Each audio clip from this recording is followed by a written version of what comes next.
Are you a lifelong fan of General Hospital?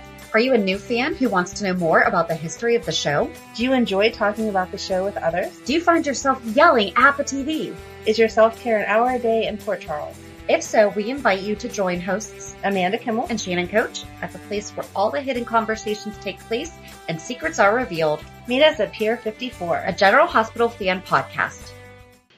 Hello! Hi!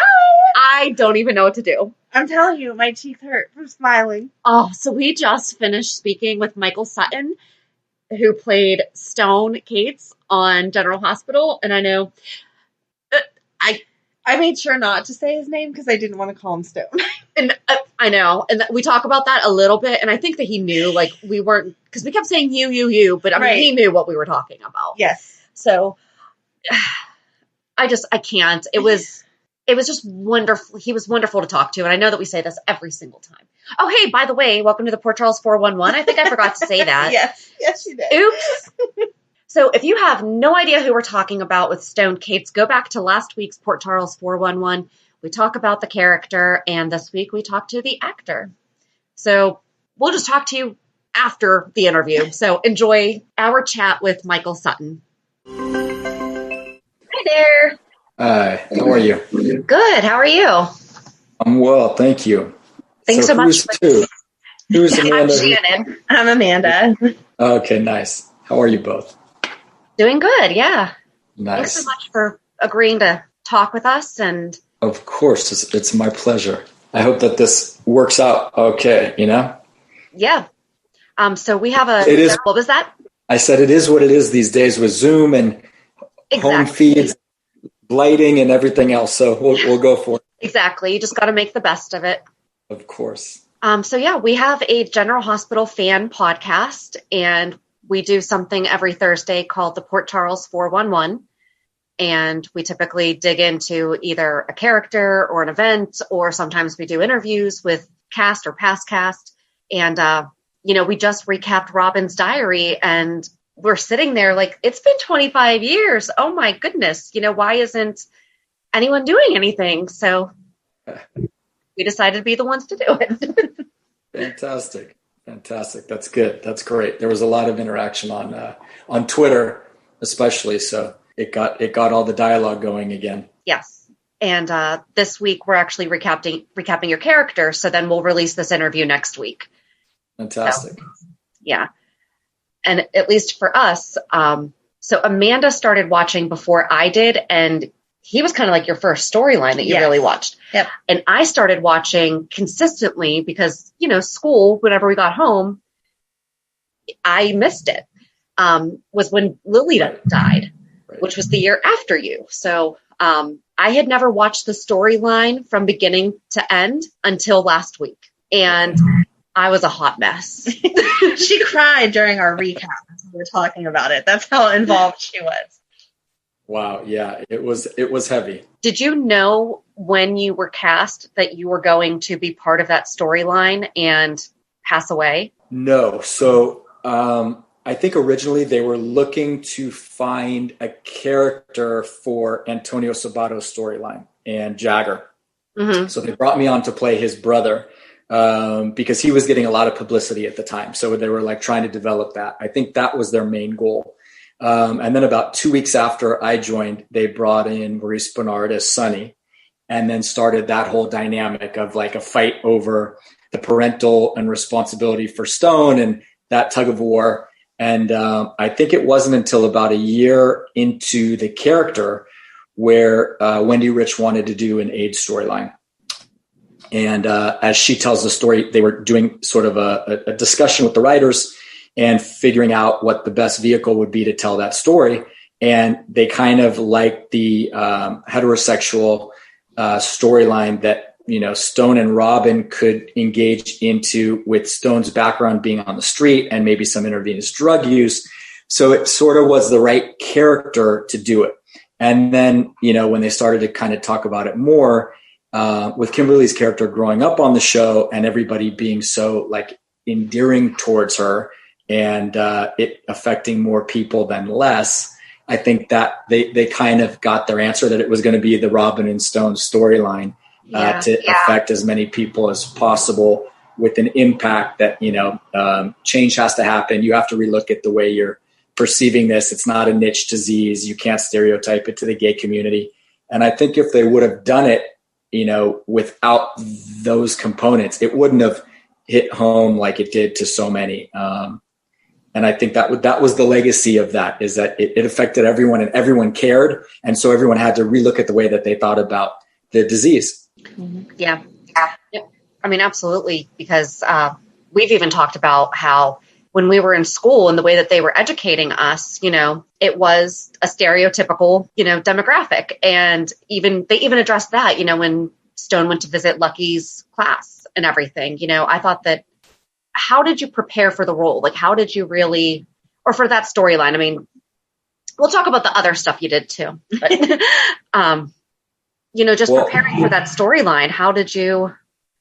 Out of sheer terror, to be honest with you, it scared me to my core, because I was a relatively new actor. I had gone to film school. I had done a bunch of commercials. I was just, sort of trying to get comfortable on that sound stage, to be honest with you. To be thrown that sort of heavy material, I just didn't know if I was ready for it, to be honest with you. So because I was so intimidated by it, I just got consumed with, how am I going to, kind of make this real? So that's really what it became for me. It really was a method acting sort of, it was just me raw, because I didn't know how to do any of the other tricks of the trade, so to speak. And I'm glad that it was that way, because I think that's why it was so powerful. It really got that essential sort of just gut-wrenching performance out of me. And if I would have been a more seasoned actor, maybe I would have taken an easier approach to it. So it was a blessing in disguise. I mean, when I first got there, if they would have told me I had to cry, I don't know if I would have been able to do it. I would have wanted to cut an onion and get tears going and, try to see how I could manifest and fake it. But when that thing got to the end of the storyline, and we did the documentary, and I met all these people that went to the AIDS hospices I met had died along the way. And it really was real. And people were coming up to me on the street, like I was Stone, and they wanted to talk to me about people that had been affected. And so it was a daily sort of thing that I couldn't escape from, not only the material, but offset as well. I mean, if I wasn't sleeping and eating, I was on the set and learning my lines. And then everything else being thrown at me was from people that wanted to discuss the material and the subject matter. So I was that for those, 2 years or a year and a half. It was really, really well done, and, beautifully told. And I mean, it's still spoken about as one of the best storylines that kind of brought us up to date with AIDS and what it actually is. And, how they've progressed Robin too over the past 25 years. They've kept up with it. So. Yeah. You know what? That's, I think, the most surprising thing that I'm proud of, is that the story made it as meaningful after the fact and kept, the legacy going, which I think they really were obligated to do, having told a story in real time. And I think, I just literally spoke with Kimberly yesterday, because we did a little interview for Michael Fairman. And so I hadn't seen her in a while. It was great to sort of reminisce and talk about all that, those moments and those things. But, I think that we can be proud of it. And, what was discussed was, we want to be that sort of the passing of the baton from Luke and Laura to the Robin and Stone. I would like that to be the way that those two get memorialized, that they were the romantic couple of, the 90s, and GH passed the baton from Luke and Laura to them. And then we'll see who they pass it to next, Yeah. But everyone else is just a single entity. Maurice Bernard, who's my brother, I love him. When you think of Sonny, you think of Sonny. You think of Sonny in the relationships, but it's Sonny. When you think of Stone, it's Robin and Stone. When you think of Luke or Laura, it's Luke and Laura. They go together as an entity. Yeah. No, you're right, because when we were preparing for just the Stone recap, because I hadn't watched it live at that time, I was like, there really wasn't anything other than when you started is when you worked with Karen a lot, and then Jagger found you, and then you met Robin, and the rest is history, you know? Yeah. No, it's true. With COVID, it's interesting. So much good TV had been produced, and now we're able to like sit at home and be entertained and watch it. And as an actor back then, I used to always be like, well, it's a soap opera, and it came with like a stigma or limitations. But when you see like the way in which people stream, material now, that's why I realized the fans were so engaged, because it was a daily thing, not a weekly thing or not a 2-hour movie. So I really felt like that's why when people talk to me, it's like they know me, and it catches me off guard sometimes, because the manner in which they would interact with me was I was Stone part of their family, and I wasn't some fictionalized character that was once a week or, a sitcom or something that people valued as better storytelling sometimes, but it really isn't, and there's no harder work than a soap opera. I can tell you, learning, 60 or so pages of dialogue a day and doing an episode a day. I mean, there's no harder work out there. So I think it was the right vehicle to tell that story in the right format, and TV nowadays is proving to be the medium to tell, great stories, not film. Mm-hmm. Yeah. So what did you do in your downtime away from that story? Because it had to be stressful to be in that character and on in a way all of the time.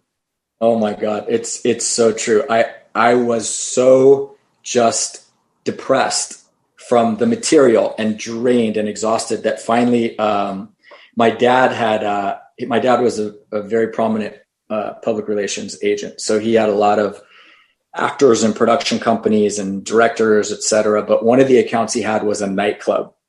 And so I said to my dad, I said, I don't see my friends. I just am in this little bubble. I said, I want one night a week where I can just see all my friends and have a couple drinks and just release some of the pressure.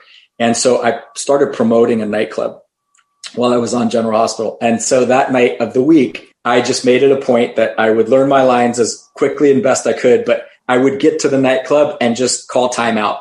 And that was my sanity. So literally I was working all the other time, but those 2 hours or 3 hours on that one night a week, that's what I did. So I became a nightclub promoter, and that led to a whole other business for me. Actually, I got into the restaurant and nightclub business and owned a bunch of restaurants and nightclubs, and it was a second career for me. That's awesome. Yeah. I don't know what I always monopolize. I'm less shy than Amanda. So, well, Amanda, how was the storyline when you were watching it in real time? I mean, what sort of was the resonance there? So I had grown up with General Hospital just here and there. My mom had watched it, and, you just kind of watch it because it's in the house. And then we had moved from Pittsburgh back to Ohio to a different area than what I had grown up in. So I didn't have any friends. So General Hospital was like my come home from school and have an escape and just be completely consumed in that. And I loved Jagger and Karen, and then came along Stone with Robin. And just the fact that she was, only a few years older than I was. And it was a completely different story than what we had been being told in health class. That's not how I had looked at HIV and AIDS. And so it was not just a storyline, but an education. Right. Did you watch the documentary also? I didn't. I will have to watch that. Yeah. That was like, it became double work, but it was also, our sort of educational tool. Cause I mean, we were filming the documentary simultaneously. So I was going to AIDS hospices. I was going and meeting with the doctors at UCLA who were giving the writers the information. I mean, they really told the story in a delicate manner that was respectful for what, the magnitude of the disease was. And, it's something that in discussions yesterday, it was brought up. I never really thought about this before, but for better or for worse, I think COVID, the one benefit that happened with COVID was that because people weren't so entrenched with their own daily lives, and they were forced to like slow down. They weren't working. They were at home. They were able to sort of process things in a different way. I think that's what changed with Black Lives Matter, was that people were able to say, wow, you know, what really is going on, as opposed to like, oh, it's not my problem. I'm not Black. I don't have to deal with this. And they put it in its own little category. I think COVID allowed for the white majority to say, wait, who's accepting this? This isn't right. Let's do something about it. And in a weird way, I sort of feel like the genius behind General Hospital's choice to do the AIDS storyline that way, by making it a majority discussion, not a minority discussion, changed the way in which they were able to like progress. And, you know, it's like, I see a parallel there, although they're completely different. I get it. And I'm not looking to, you know, lessen what Black Lives Matter is, but it doesn't just take the victim complaining. It takes the oppressor to realize that something has to change. And I think that's, and there's a lot of misinformation. So yeah, that's clarifying it. So connection between the two that sort of woke up the, you know, the popular majority. Yeah. And I mean, if it happened, if the HIV and AIDS came about now for the first time, it would probably still be thought of the same way, you know, that, well, that's not my problem. You know, and especially now with social media and everything. I mean, it's so easy to just drown in all the information, misinformation, whatever, you know, but yeah, there's just so much coming at us. But you're right, like COVID slowed us down, and you were able to better digest single things at a single time. And yeah, because life's hard. You know, people don't have time to worry about other people's problems as much as their own needs. You know, they're working, they got kids, they're busy, they're just trying to make ends meet, and sometimes they miss, you know, what's the bigger picture, just because they can't afford that time, you know. Right. Yeah. And I think that's life in general. You know, it's like humanity we're only as good as our weakest link, and we need to all elevate, you know, to win. So there can't be any men, women left behind. And I think that's sort of hopefully where we're going. And, you know, Kimberly was great yesterday. Kimberly, you know, being a child actor, she was saying that obviously the storyline was so big, but she said she did her best work also as an actor in this. And, you know, which is great, because you could be on a show for many years and many decades, but if it's not meaningful, you're just, you know, you're delivering lines, you know, right. You're getting paid and you're delivering the lines, and it's great and it's entertaining, but it's not important. And, you know, everyone in this storyline, and they really brought in everybody. I mean, Maurice Bernard, I talk to all the time. I hit him for Thanksgiving, and, you know, he's like, oh, I was just talking about you, you know? So it's like, we have this connection that won't go away, because we've been in the trenches together. And even if I haven't seen or heard from Kimberly in a while, it's like, you know, she's family, because, you know, we've been through it, and it's nice. There's a comfort level where the acceptance is there always. Yeah.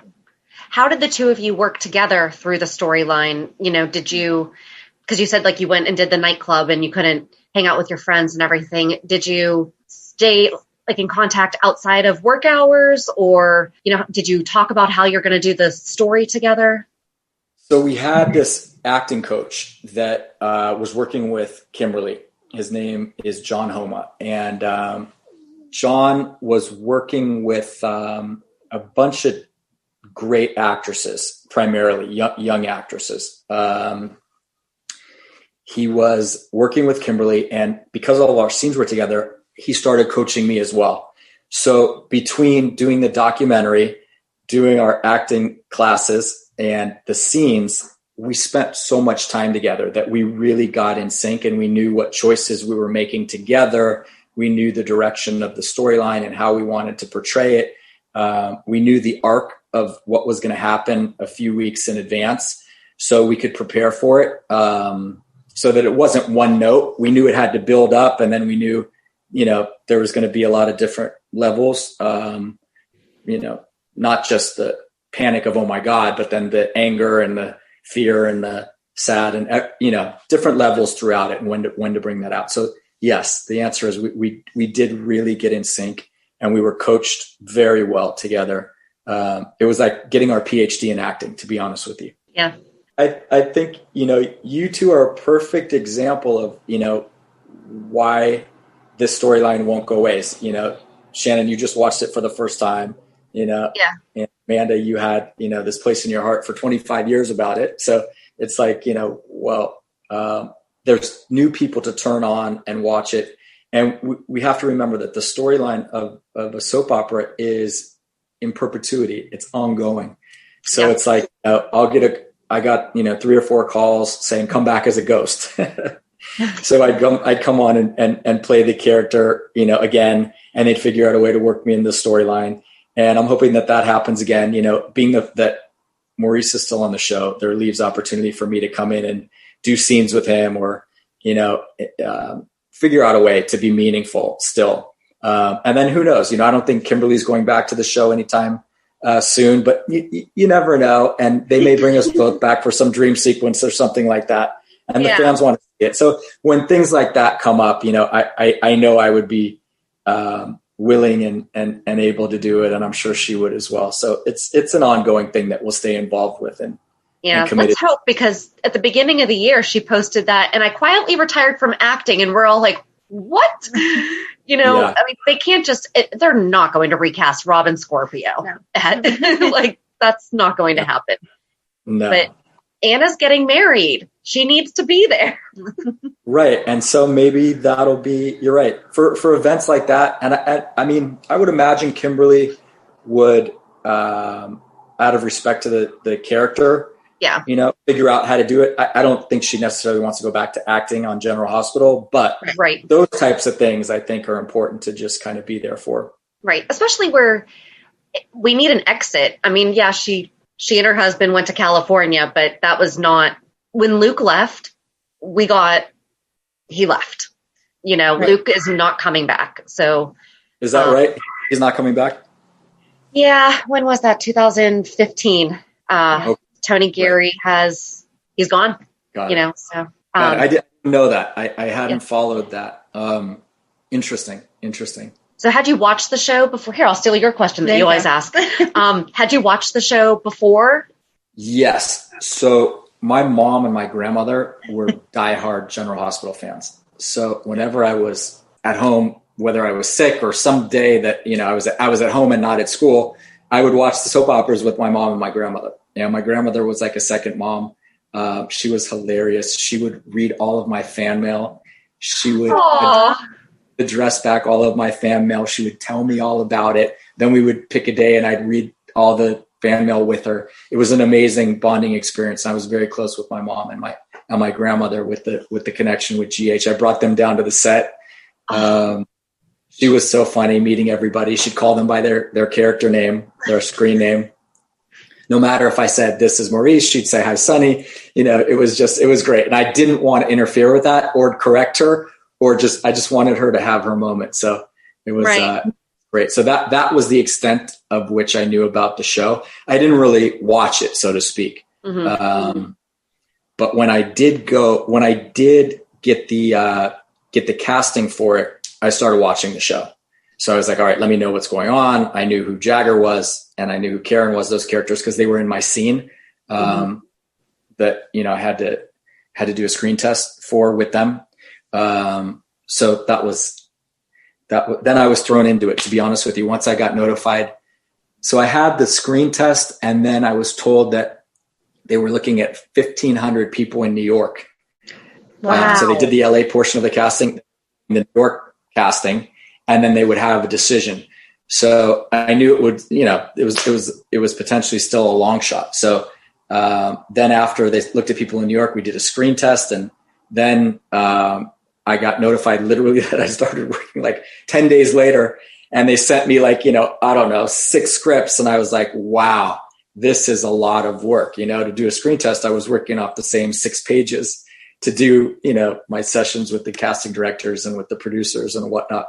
And then I was like, I got to learn how many pages a day. And wait a minute, it was like overload. So it's a crazy process. I give them a lot of credit. When I went down to the set last time to work with Maurice, it was pretty remarkable to see how he did it, because at this point now, he was just quickly memorizing his lines and then delivering them, as opposed to the rehearsals and the memory, because it's just too much nonsense after a while. He just needed to know what he needed to know at that moment, deliver it, and then new information, retain it, deliver it.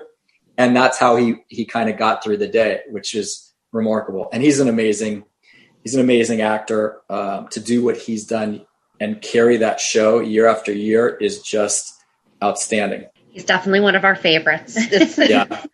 Yeah. And, recently I'll tell you, it's with COVID going on. So I got into real estate after the restaurant and nightclub business. I got into real estate, and I sort of do luxury estates in the Beverly Hills area, like buying and selling, and then design build. We just started a little fund to do, to do spec homes and flip in the market, which is cool. But PPE came around, and I got involved in trying to procure gloves and masks for some of the different hospitals and frontline providers.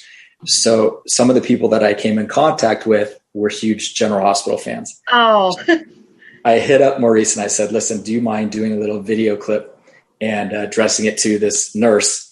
And, so he did 2 really funny video clips for me for people that are in the PPE business. And they loved it. I sent it to them and they were just shocked, because that's their superstar guy now telling them that they're superstars and thanking them for their service. So it was pretty cool.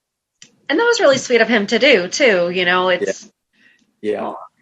He actually said, he goes, that's what we're supposed to do. That's the responsibility that comes with being a celebrity or famous. He's like, that's our job. So he really understands. And that's why I think with his whole bipolar mental illness awareness, he's so dedicated to it and so vulnerable with it to expose, something that otherwise most people wouldn't talk about. Yeah.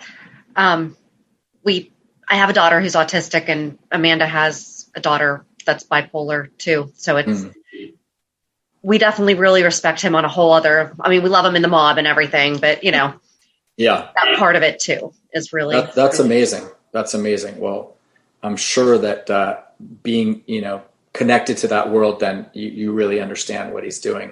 It's awesome. And I'm also in real estate. So if you ever need anything in Pittsburgh, just hit me up. I love it. Let's do it. That works. Yeah. So you haven't acted as much, obviously, since General Hospital. Was that a conscious decision, or do you feel like you were just stuck in the Stone role? You needed something completely different? When I got off the soap, I was like, okay, now at least I had proven to myself I could act. I knew that I could kind of manipulate the material the way that I wanted to. And I was really gung-ho. And one of the first things that I got was this movie called Inventing the Abbots. And, it had this stellar cast, and it was like, Jennifer Connelly and Billy Crudup and Joaquin Phoenix and Liv Tyler. And anyway, so I was like, great, this is going to be amazing. But, I did a film that didn't perform as well as they thought. They thought it was going to be a blockbuster film. It was a tiny little role. So it's like, as I got older, I was realizing it's like, everyone wants to be a movie star, and everyone wants to do film, or everyone wants to do different things. But I was never going to get the character or the material that I got on General Hospital. And that started to be a problem. It worked to my favor in Inventing the Abbots because the casting director loved what I did on General Hospital. So she pushed me to make sure that the director knew that that's who they wanted to play this role, and that worked. And then it worked against me with just about everything else. I would walk into casting rooms and they'd be like, that's the kid that died of AIDS, that's Stone, that's that. And I couldn't believe that it was a stigma, but it was.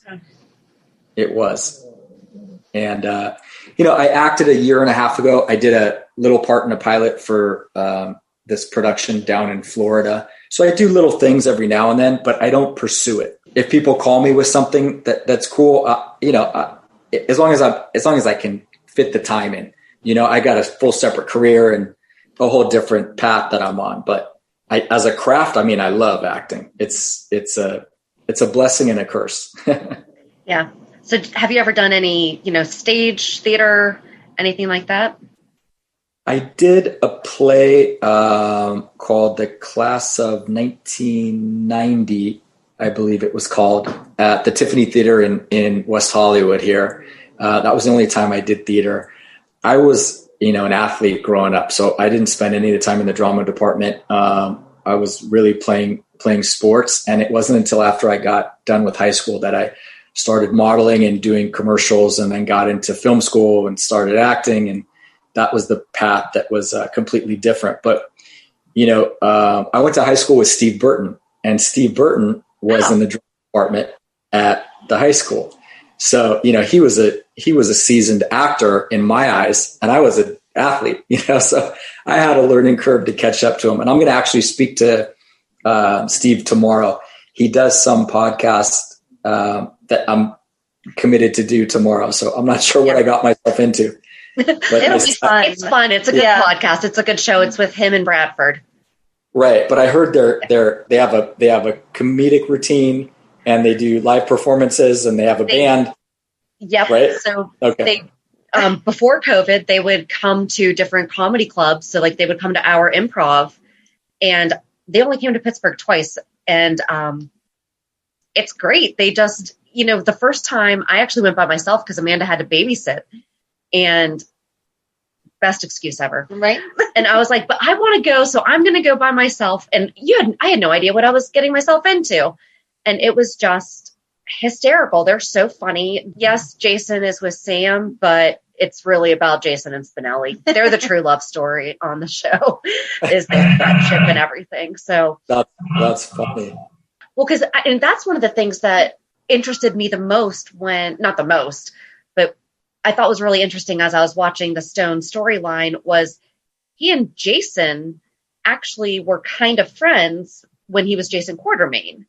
Right. And then obviously now he's Jason Morgan, and he doesn't know who Stone is. He doesn't remember you. And I was like, why can't they damage his brain again? And all of a sudden those memories come back that he does remember because he's so close with Sonny. This is the first time I'm learning that information. So tell me that again. Jason Quartermain is no longer Jason Quartermain? No. So AJ had a drinking problem, and he drunk drove one night and smashed into a tree. Mm-hmm. And Jason wound up in a coma, and he came out, and he was not Jason Quartermain anymore. So he took the name Jason Morgan, which was Lila's maiden name. Right. So his grandmother's maiden name. And then that's when he hooked in with Sonny. And that was the really fun part, was seeing he and Sonny working. Like, he came to the penthouse to see Stone and invite him over to go work out in the gym and everything. Right. But Sonny was very hesitant, and he's like, I can't trust the Quartermains, this, that, and the other thing. And now Jason's his right-hand man. So Jason's last name is now Morgan. He basically, he reconnected with the Quartermains, but it's out of respect. He's no longer a doctor. He is now Sonny's enforcer. And pretty much what he was training you to do is what Jason does now. Got it. And then Sonny named his son Morgan Stone Corinthos after the two of you. Right. That I knew about. Interesting. Well, see? AJ's dead now. I've not kept up, but that's a big, vital piece of information you just gave me. Yes. Because he may have mentioned that tomorrow, and I wouldn't know what he was talking about. All right, good. Yeah, so he doesn't remember anything from before the crash. Wow. Okay. Well, we've seen it before. Didn't Tony Geary come back as his cousin or his twin or something? Yeah, right. Yeah. We thought that it was going to happen recently, but it didn't. When was that? That was like a year ago. Mm-hmm. That we thought, no. He was in the bike crash over the summer. Oh, yeah, that was a couple months ago. Right. And nothing came of it, but. Hopefully they keep the soaps and figure out, how to keep that whole, TV production working and worth it. Reality shows really have killed, the soaps, but the soaps are very important, I think. So I hope they figure out how to do it. There may be less of them, but someone's got to kind of become a marquee sponsor and get the financing to what really will kind of get the production value back on that show and let them really cast it properly. And, that's what's changed from my understanding is they just don't have the budget anymore. Yeah. Mm-hmm. I mean, it was even just listening to the music that was played at the Paradise Lounge was all top 10 hits, like top 40. And there is no way they would do that now.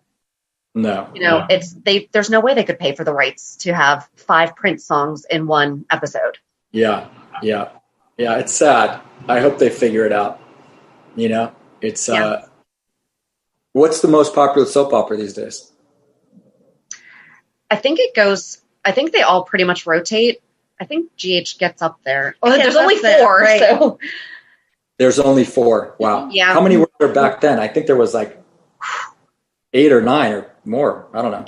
At least, because there would have been 9. Because didn't each network have 3? And then they tried doing those like half-hour things that would start ahead of time, but those never really held. Guiding Light. The spinoffs.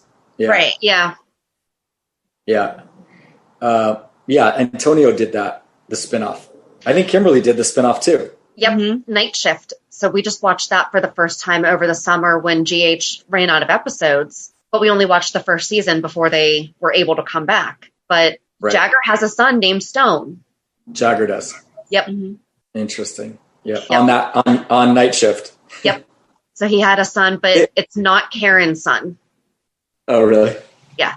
They got to figure out how to archive all the shows so that if someone just wanted to watch Robin and Stone's storyline, they just have that, Yes. And nowadays they can do it. And they should just make a deal with Netflix or someone and just, put the different storylines up. Yeah. They should do it with Disney Plus because they're an ABC company. Yeah. Disney Plus. There you go. Yep.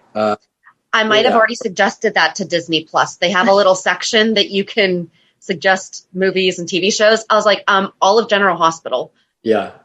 Yeah. They'll do it eventually, I hope so. Cause it's right now we have to use YouTube. And if you go on YouTube and put in like your storyline and everything, it's VHS tapes that people probably seriously set up like a camcorder to stream onto YouTube or something. Mm-hmm. But it's true. It's true. I've seen some of those. People send me those things, but they need to get the actual archival ABC footage. Yeah. We agree. I mean, they're going to have to figure out how to get revenue streams, so they might as well. Exactly. I would absolutely pay for that. I would absolutely pay to be able to watch 58 years of General Hospital. Yeah. When they had the 50th anniversary, there was SoapNet, and they did 50 hours of General Hospital. Uh-huh. And I taped all of them because they showed the first one, and then they showed a lot of the major storylines. Right. They'll we do could it. be saving the show right now here. Thank you. I think you two would be perfect candidates for it.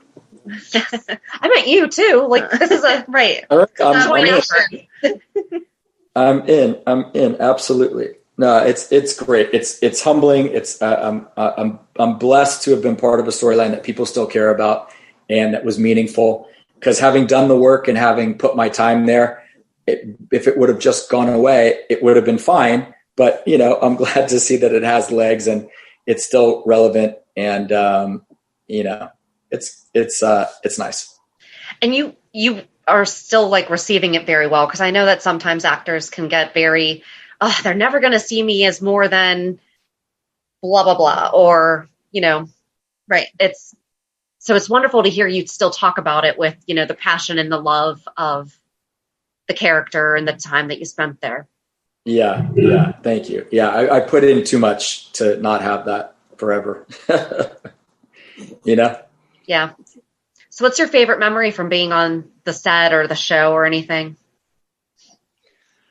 Good question. I had a nice kind of compliment from Maurice because I was not very good at the beginning of my acting career, and I was doing most of my scenes with Maurice.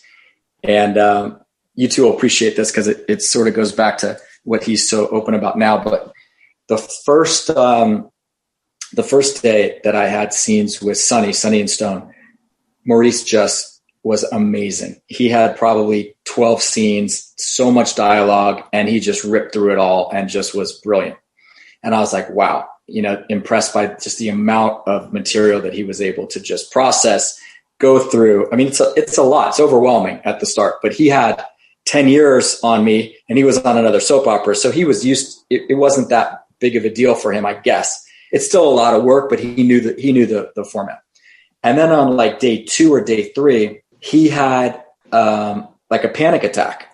And it was like one of the first scenes of the day. And he had another like 12 scenes or so with me that day. And I was like, what's going on? Because that wasn't the same Maurice from day 1. And he was kind of scared and a little shaky. And, I was a complete novice, but I was like, I've seen you rip it. So something must go on. So I looked at him and I said, all right, I'll get you through these scenes. Just rely on me and I'll pull you through it. And, he's looking at me like, you're going to pull me through these scenes. Like, what do you, but anyway, because he was in that sort of condition and state, it worked. And I got him through I think that was day 2. So I got him through day 2. Day 3, I think he called in sick.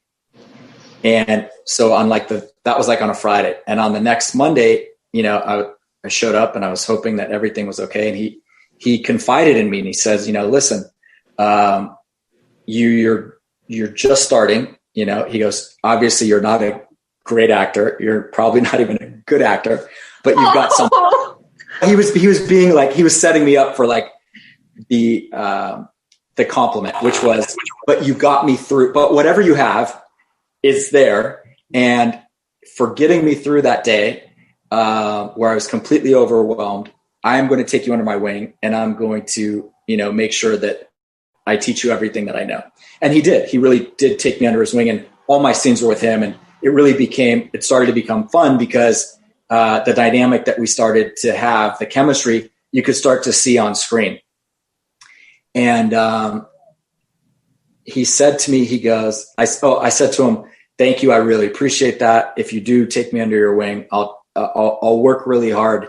And I know I'm not very good right now where it's exciting to do scenes with me, but I guarantee you, if you do put in that time, there'll be a time where, you'll want to work with me and you'll appreciate, having made that decision. So when the AIDS storyline was in full effect, I mean, we were just doing great work. Maurice knocked on my door at the dressing room and he said, well, I just want to let you know what happened.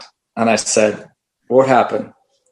And he said, well, I just went upstairs to the producers and Wendy Rich and the writers, and I demanded that they write more scenes for Sonny and Stone.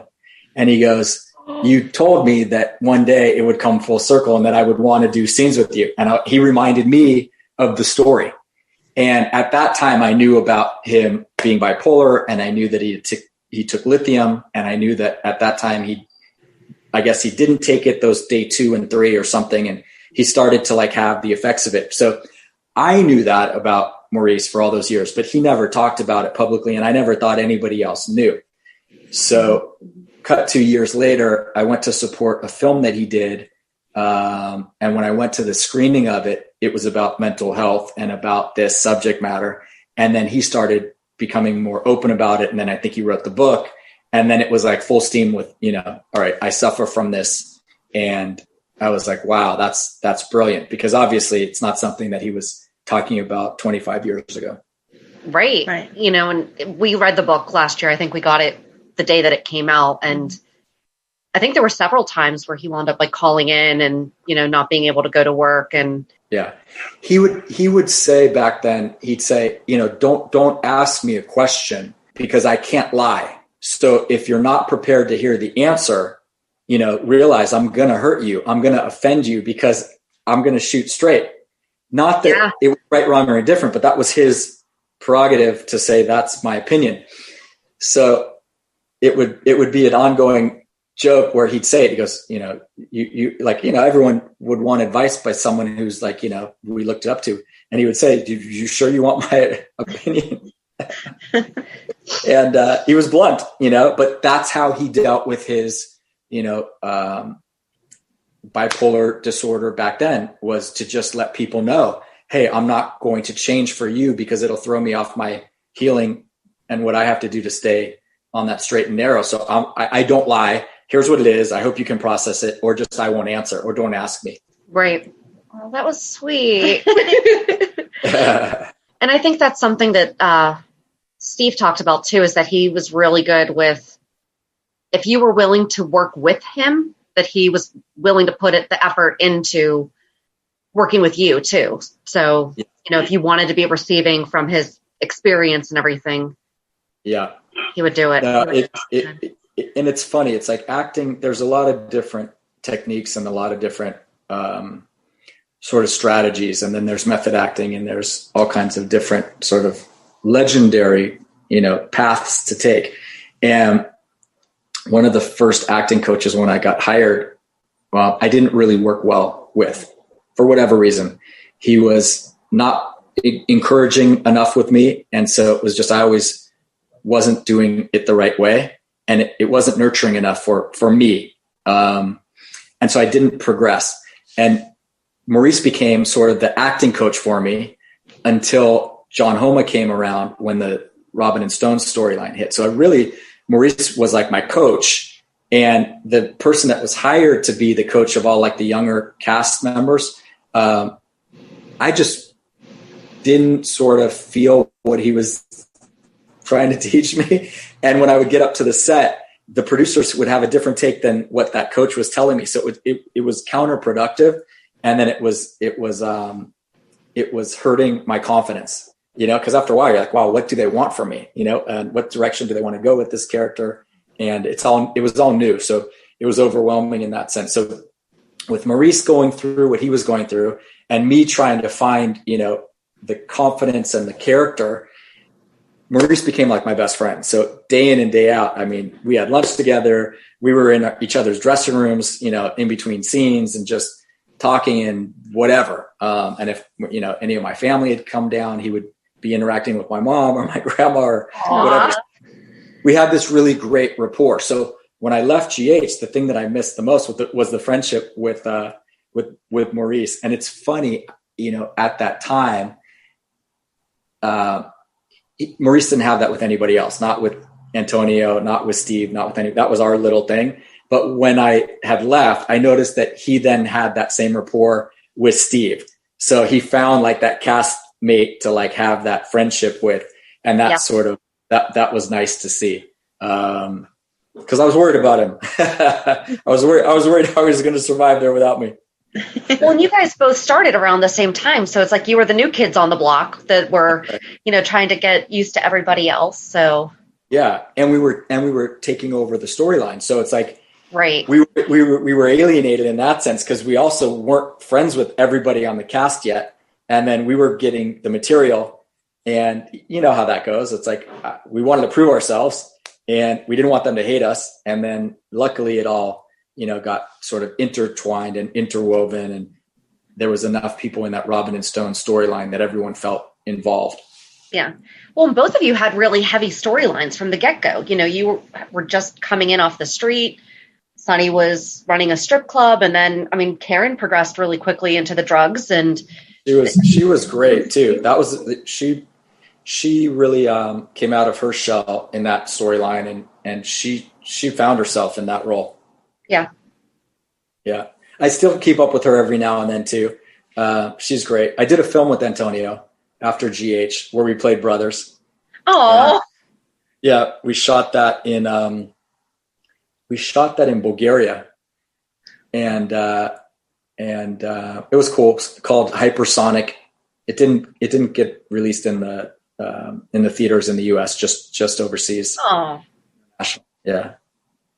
I'm sure we could find it online now. Right. So Hypersonic. Yeah. It's actually cool. They in Bulgaria, they had, green screen. So it was sort of like a race around the world in these jets. And, so it was all green screen, and they did a good job for the budget. it looks fantastic. awesome. I think the budget of the film was all of probably a couple $1 million. I don't know. And, it looks like a, $15-20 million film. Wow. Yeah. We'll have to check that out. We will. Yeah. Yeah. You've been waiting 25 years to talk to him.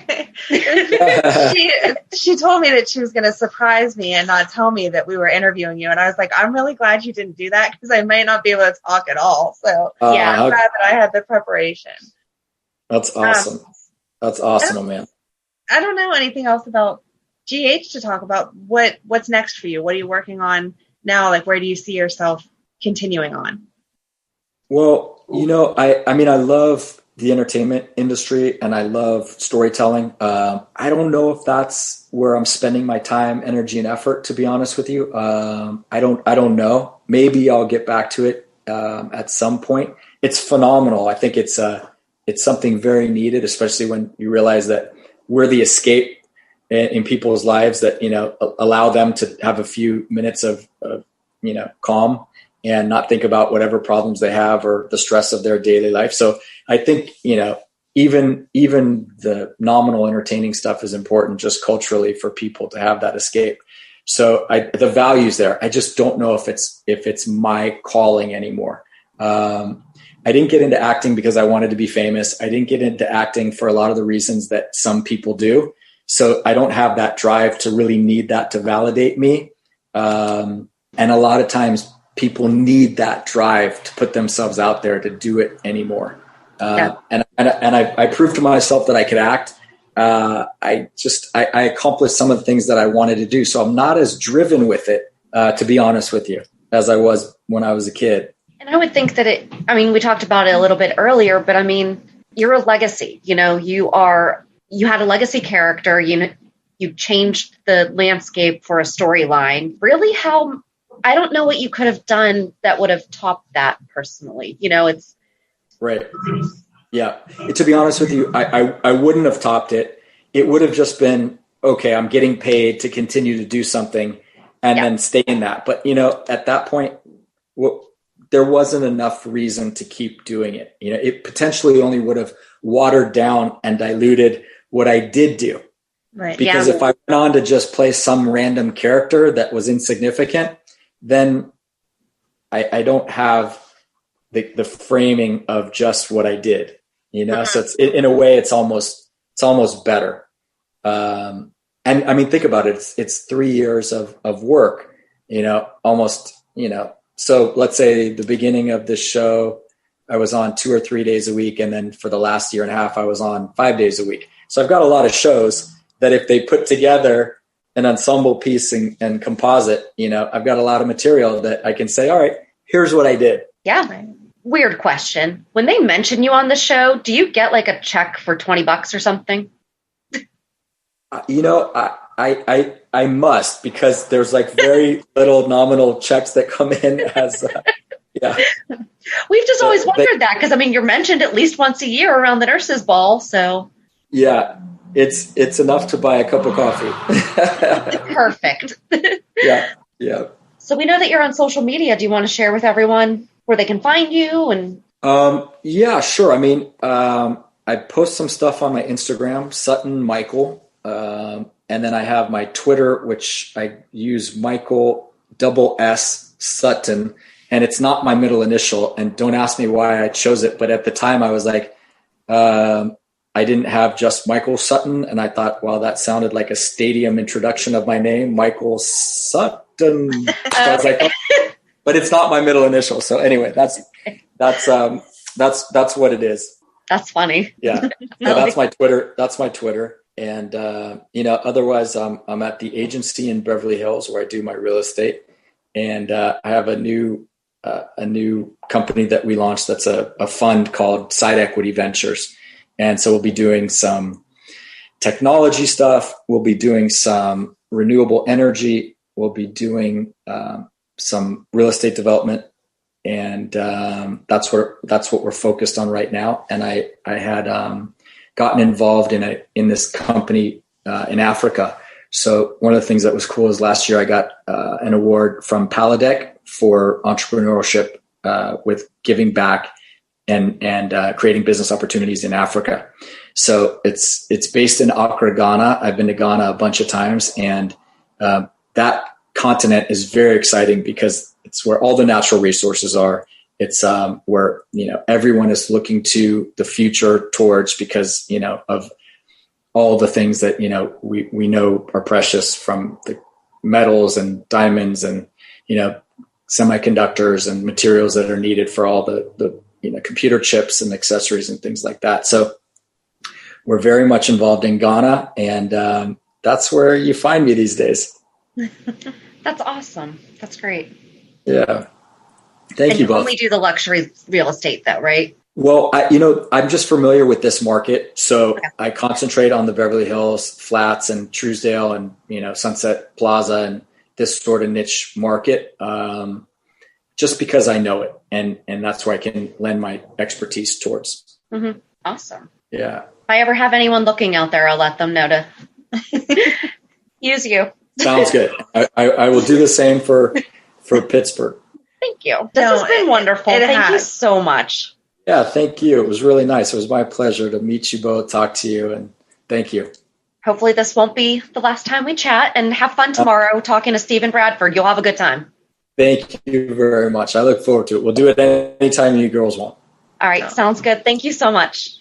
Thank you. Thank you. Bye. Bye. He's just so nice. And I know we say this every time for real, but you could hear the pride about the storyline in his voice, and the fact that it wasn't, no question that we asked, was he tired of hearing, or I've answered that on 10 other platforms or whatever. He was 100% committed to, sure, yeah, I'm excited. Let's talk about it. This was awesome. This was great. Yeah. And then we got some inside scoop too. It was awesome. It was great. And I hope to God that somebody from Pittsburgh needs to move out to LA, and then I can refer them to him. So, hey, if you live in Pittsburgh or if you live in LA and are looking to move to LA, and you need a very expensive house in LA. Yeah. So luxury real estate, I imagine, is, so I have a friend who lives in LA actually. And one of the houses that I just sold, she was like, that almost made me move to Pittsburgh because that's what a 2-bedroom townhouse costs out here. Wow. And she's like, you get all that land for that? I was like, yep. Yeah. That's why Pittsburgh's labeled one of the most affordable cities. Yes. So anyway, I digress on that. But you're exactly right. And like I said, you do see some actors get tired of answering certain questions. Right. And they're like, oh, I don't want to talk about that character again. Exactly. He was so humbled and just so, he has a good spirit. Yes. So it was absolutely wonderful. And like Amanda said, so I really was not going to tell her that we were interviewing him. That was going to be her Christmas present. I'm so thankful that you did, because I really don't know that I could have said anything if I did not have the fair warning that it was happening. So. But what a great way to kind of round out 2020 and on an up note. Right. And it's perfect with the 25th anniversary. It goes right along with that perfectly. Exactly. I don't know. So join us on Monday as we recap this week's episodes. And have a good weekend. And we'll meet you at the pier. Bye. Bye. If you enjoyed today's show, we invite you to go to pier54podcast.com to subscribe on your favorite platform. Don't forget to leave us a review. And you can also follow us on many social media channels. Just search for Pier 54 Podcast. Also, we are not perfect, so if there is something that we missed or messed up, just let us know by emailing us at pier54podcast@gmail.com.